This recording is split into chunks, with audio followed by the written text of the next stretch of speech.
Lotta og ég ætla að kynna fyrir lotukerfið. Og ég ætla líka að útskýra lotukerfið. Og ég heiti Emma. Hæ. Lýsa því hversu oft einhver endurtekur sig. Flokkar er leið til að skipta hluti í hópa. Það er að gera efni auðveldara að skilja og læra.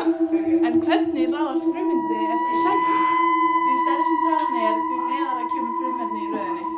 Uppbygging lotukerfisins frá málmeinleysingar. Málmar, sterkir, glansandi og leiða rafmagn. Málmleysingjar, veikburðir, mattir og leysa illa. Sérstaða vetnis. Af hverju er vetni sérstakt?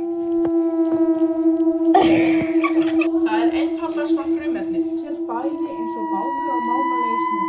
Passar ekki veginn eitt blokk. 4. Hvarfgjörn. Natíum, kalíum, flúor. Lítið hvarfgjörn. Helium, níon. Helium, níon. Gull. Munurinn á milli frumefni og gervifrumefni er að frumefnin eru náttúruleg en gervifrumefni eru manngerð. Náttúruleg frumefni.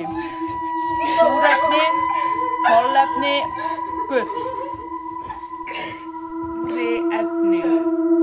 Textinium, plútóníum, amerikíum.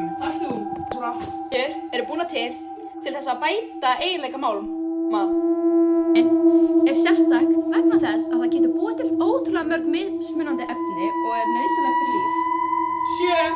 Umræn gerviefni eru manngerð efni úr kolefnisbyggingum sem eru mótuð í stað náttúruleg efni.